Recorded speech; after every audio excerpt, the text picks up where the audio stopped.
श्री कृष्ण, राधे राधे। आप सभी का स्वागत है आपके अपने मीना भारद्वाज भक्ति सागर चैनल पर। आज आपने सुनेंगे शनिवार व्रत कथा। इस कथा को एकाग्र मन से प्रसन्न चित्त होकर सुनना बहुत ही शुभकारी माना गया है। शुरू करने से पहले कमेंट बॉक्स में शनि महाराज की जय हो जरूर लिखना। अगर आप मीना भारद्वाज भक्ति सागर चैनल पर पहली बार कथा सुन रहे हैं तो इस चैनल को अवश्य ही सब्सक्राइब कर लेना। बोलो शनि महाराज की जय हो। पौराणिक कथाओं के अनुसार एक बार सूर्य देव की पत्नी छाया गर्भवती हो गई। वो कठोर तपस्या के लिए वन में चली गई। अत्यधिक तपस्या के कारण उनकी होने वाली संतान का रंग काला पड़ गया। इस तरह 9 महीने पूरे होने पर जेठ के माह की अमावस्या तिथि को शनि का जन्म हो गया। तो शनि की माता छाया ने भगवान शिव की कठोर तपस्या की थी। तेज धूप और गर्मी के कारण शनि देव का रंग काला था, लेकिन शिव जी की पूजा के कारण शनि देव को अपार शक्ति का वरदान प्राप्त हुआ था। एक बार सूर्य देव जब अपनी पत्नी छाया से मिलने के लिए गए तो पुत्र शनि के तेज के कारण उनके नेत्र बंद हो गए। लेकिन जब सूर्य ने अपनी दिव्य दृष्टि से अपने बालक शनि को देखा और उसके काले रंग को देखा तो उसे विश्वास नहीं हुआ और वो सोचने लगे कि शनि मेरा पुत्र नहीं है। उन्हें विश्वास नहीं हो रहा था। सूर्य देव ने अपनी पत्नी छाया पर शनि के अपने पुत्र न होने का संदेह जताया और सूर्य देवता ने शनि को देखकर कोई भी प्रेम के भाव प्रदर्शन नहीं किए। तो अपने पिता के इस तरह के व्यवहार को देखकर शनि के मन में अपने पिता के प्रति शत्रु भाव पैदा हुआ। तो सूर्यदेव भले ही शनि के पिता थे, लेकिन उन दोनों में हमेशा शत्रुता का भाव बना रहता था। शनि अपने पिताजी के इस तरह के व्यवहार से क्रोधित होने के साथ साथ बहुत ही दुखी हुए थे। तो उन्होंने शिव जी की कठोर तपस्या करनी शुरू कर दी। कठोर तपस्या से शनि देव ने शिव जी को प्रसन्न कर लिया।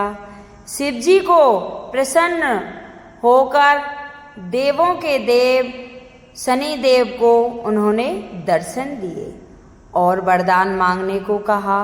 तो शनि देव ने शिव शंकर भगवान को अपने आप पर प्रसन्न देखकर और वह बोले कि मेरे पिता सूर्य से ज़्यादा शक्ति और मुझे पूज्य होने का वरदान मुझे दे दीजिए अगर आप मुझ पर प्रसन्न हैं।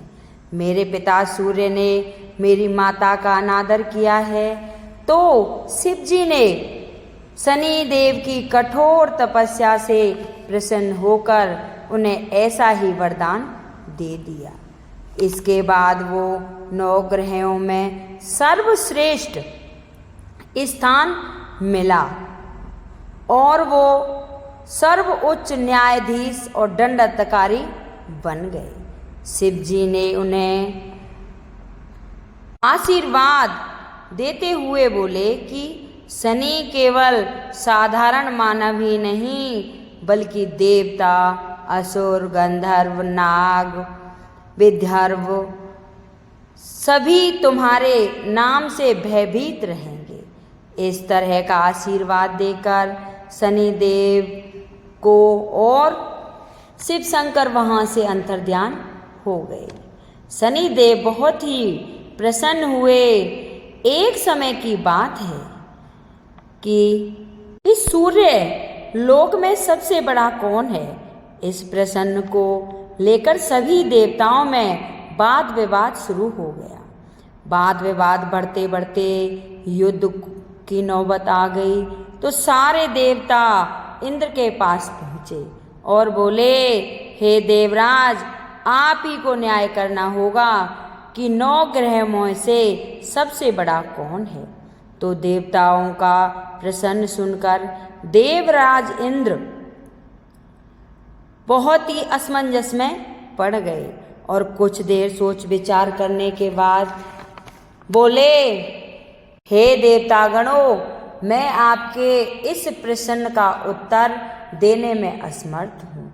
आप ऐसा करो कि मृत्यु लोक में उज्जैनी नगर में राजा विक्रमादित्य का राज्य है और हम सब राजा विक्रमादित्य के पास चलते हैं, क्योंकि वह न्याय करने में अत्यधिक लोकप्रिय हैं। उनके सिंहासन में अवश्य ही कोई जादू है कि उस सिंहासन पर बैठकर राजा विक्रमादित्य दूध का दूध और पानी का पानी अलग करने का न्याय करते हैं।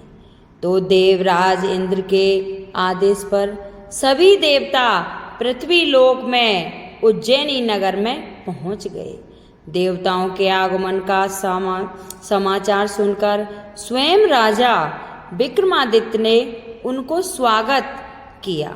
महल में पहुंचकर जब सारे देवता आने उनसे अपना प्रश्न पूछा तो राजा विक्रमादित्य कुछ देर के लिए परेशान हो गए, क्योंकि सभी देवता अपनी अपनी शक्ति के अनुसार महान थे। किसी को छोटा और बड़ा कहने से उनके क्रोध के प्रति क्रूर उन्हें नहीं बनना था और क्रोध से उन्हें भयंकर हानि भी हो सकती थी। तभी राजा विक्रमादित्य को एक उपाय सूझा और उन्होंने विभिन्न धातु स्वर्ण, रजत, कांसा, तांबा, सीसा, रागल, सजक, अब्रक व लोहे के आसन बनवाए।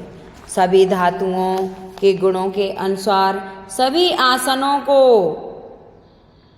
एक के पीछे एक रख दिया और सभी आसनों पर सभी देवताओं को बैठने के लिए राजा विक्रमादित्य ने आग्रह किया कि आपका निराकरण तो स्वयं ही हो गया। जो सबसे पहले सिंहासन पर विराजमान है वही सबसे बड़ा है। तो राजा विक्रमादित्य का यह निर्णय सुनकर शनि देवता को बहुत गुस्सा आया, क्योंकि शनि देवता ने सबसे पीछे आसन पर बैठने थे। अपने को छोटा मानकर और छोटा जान क्रोधित होकर और राजा को कहा, हे राजा, तुमने मुझे सबसे पीछे बिठाकर मेरा अपमान किया है। तुम मेरी शक्ति से परिचित नहीं हो। मैं तुम्हारा सर्वनाश कर दूंगा। सूर्य एक राशि पर 1 महीने और चंद्रमा 2.25 महीने, मंगल 1.5 महीने, बुध और शुक्र 1 महीने, गुरु 13 महीने रहता है। लेकिन मैं किसी राशि पर लग जाऊं तो 7.5 वर्ष तक रहता हूँ। बड़े बड़े देवताओं को मैंने अपने प्रकोप से पीड़ित किया है। राम का 7.5 के कारण ही वन में निवास करना पड़ा। रावण का 7.5 के कारण ही युद्ध में मृत्यु का शिकार बना और उसका सारा राजपाट सत्ता समाप्त हो गई। हे राजा, अब तुम भी मेरे प्रकोप से नहीं बच सकते। राजा विक्रमादित्य शनि देव की प्रकोप से थोड़ी देर के लिए भयभीत हो गए, लेकिन फिर उन्होंने सोचा कि मन में विचार किया, जो मेरे भाग्य में होगा वही होना है। फिर शनि के प्रकोप से ना भयभीत होने की कोई ज़रूरत नहीं है। उसके बाद अन्य ग्रहों के देवता तो प्रसन्न होकर वहाँ से चले गए, लेकिन शनिदेव बड़े क्रोध के साथ वहाँ से विदा हुए। राजा विक्रमादित्य पहले की तरह ही न्याय करते रहे उन्होंने राज्य में सभी स्त्री पुरुष बहुत ही आनंद से जीवन यापन कर रहे थे। कुछ दिन ऐसे ही व्यतीत हुए। उधर शनिदेव अपने अपमान को नहीं भूले थे। राजा से बदला लेने के लिए एक दिन शनिदेव घोड़े के व्यापारी का रूप धारण किए और बहुत से घोड़ों को साथ में लेकर उज्जैनी नगरी पहुंच गए। राजा विक्रमादित्य ने राज्य में किसी घोड़े के व्यापारी के आने का समाचार सुना तो अपने अस्तपाल को कुछ कहा कि जाओ और कुछ घोड़े खरीद कर ले आओ।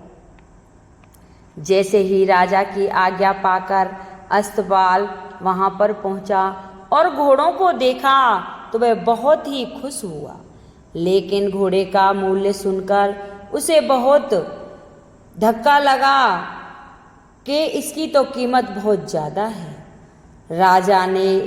असवल ने राजा को जाकर ये सारी बातें कह सुनाई। राजा स्वयं वहाँ पर आए और शक्तिशाली घोड़े को पसंद कर लिया। घोड़े की चाल देखने के लिए राजा उस घोड़े पर सवार हो गए। जैसे ही राजा उस घोड़े पर सवार हुए तो वह घोड़ा बिजली की गति से दौड़ पड़ा और तेजी से दौड़ता हुआ राजा को एक दूर जंगल में ले गया और राजा को जंगल में गिराकर स्वयं वहां से कहीं गायब हो गया। राजा अपने नगर को आने के लिए जंगल में इधर उधर भटकने लगा, लेकिन उन्हें कोई भी रास्ता नजर नहीं आया। राजा को भूख और प्यास लग रही थी। भूख और प्यास से व्याकुल राजा जंगल में भटक रहा था। भटकते भटकते उन्हें एक चरवाहा मिला। राजा ने उससे पानी मांगा और पानी पीकर राजा ने उसे चरवाहे को अपनी अंगूठी दे दी। फिर उससे रास्ता पूछकर जंगल से बाहर निकल आया।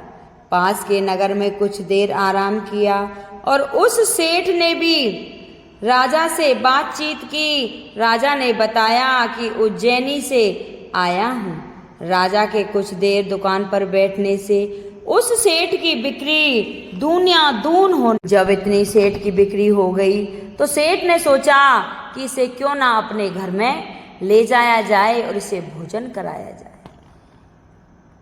तो सेठ ने उसे अपने घर के एक कमरे में बिठा दिया और उस कमरे में सोने का हार टंगा हुआ था।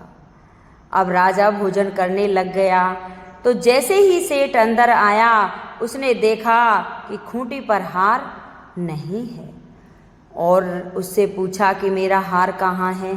तो वह बोला कि हार तो तेरा ये खूंटी निगल गई, कि नहीं तू ही कमरे में अकेला था और तूने ही हार को चुराया है। तो उसने अपने नौकरों को बुलवाया और उनसे कहा कि इसे रस्सियों से बांध कर और राजा के दरबार में ले जाओ। अब तो नौकर उसको राजा के दरबार में रस्सियों से बांध कर ले गए। राजा के पास जाकर उसको खड़ा कर दिया और उससे राजा ने पूछा कि अरे हार कहाँ है, उसका हार दे दे। तो वह बोला कि मैंने चोरी नहीं की है और हार तो खूंटी निगल गई।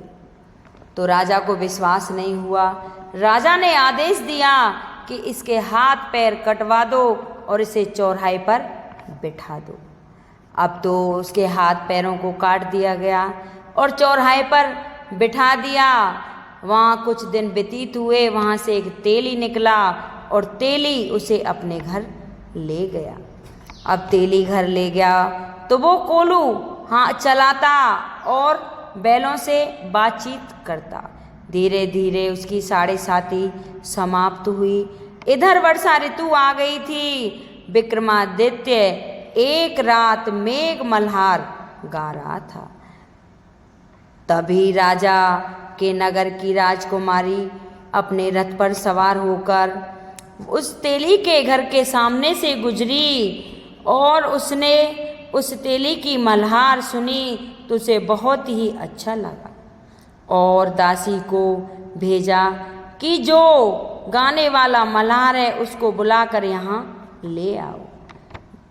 राजकुमारी की आज्ञा पाकर जैसे ही दासी वहाँ पहुँची और राजकुमारी को उसने सारा हाल बता दिया कि वह मल्हार तो अपंग है और उसके तो हाथ पैर भी कटे हुए हैं। लेकिन वह नहीं मानी और अपने पिता से कहने लगी, शादी करूँगी तो इसी से करूँगी, नहीं तो नहीं करूँगी। उसके पिता उसको समझाने लगे, अरे बेटी, तेरे लिए हम दूर दूर के राजा राजकुमार लाएंगे, तू ये क्या कर रही है? और तू ऐसा मत कर, उस अपंग से शादी करके तू अपना जीवन बर्बाद क्यों कर रही है? लेकिन जो राजकुमारी थी वो खाना पीना सब कुछ छोड़ देती है और कहती है कि शादी करूँगी तो उसी से, नहीं तो नहीं करूँगी। राजा बेबस हो जाता है और मोहिनी की शादी उससे कर देता है। कुछ दिन बाद वह दोनों जने विक्रमादित्य और मोहिनी तेली के घर रहने लगे। तो एक दिन सपने में जब उसकी 7.5 पूरी हो गई तो शनि महाराज आते हैं और कहते हैं कि तेरी 7.5, हे राजा, तेरी 7.5 पूरी हो गई है, अब बता दुनिया में मैं बड़ा हूँ या कौन? तो राजा विक्रमादित्य कहता है कि नहीं महाराज, आप ही बड़े हो, आपने तो मुझे ऐसे खेल खिला दिए कि मेरा राजपाट सब कुछ नष्ट कर दिया। सुबह विक्रमादित्य की आंखें खुलती हैं और वो अपनी रानी को सारा हाल बताता है कि मैं तो विक्रमादित्य हूँ और उज्जैनी का राजा हूँ। उधर जो सेठ था उसका जो हार खूंटी निकल गई थी उसको भी पता चल जाता है, दौड़ा दौड़ा वहाँ आता है और पैरों में पड़ जाता है विक्रमादित्य के कि हे विक्रमादित्य, मुझे नहीं पता था आप उज्जैनी के राजा हो और मेरे घर चलो। फिर उन्हें खाने के लिए अपने घर ले जाता है। जैसे ही वो खाना खाते हैं, सभी वहाँ बैठे होते हैं, तो देखे तो वो खूंटी सोने का हाल बहाल निकाल रही थी। ये सारा वृतांत सारी जो बैठे थे वो सभी देख रहे थे। तो वो सेठ था, वो भी अपनी लड़की की शादी कर देता है, धन दौलत दे देता है और मोहिनी और सेठ की लड़की को लेकर विक्रमादित्य अपने उज्जैनी नगरी में चले जाते हैं। उस दिन उज्जैनी नगरी में दीपावली मनाई जाती है, दीपक जलाए जाते हैं और राजा विक्रमादित्य अपने नगर में पहुंचकर ढिंढोरा पिटवा देता है कि शनि महाराज ही सबसे बड़े हैं, वही कर्माधिकारी हैं, वही दंडधारी हैं।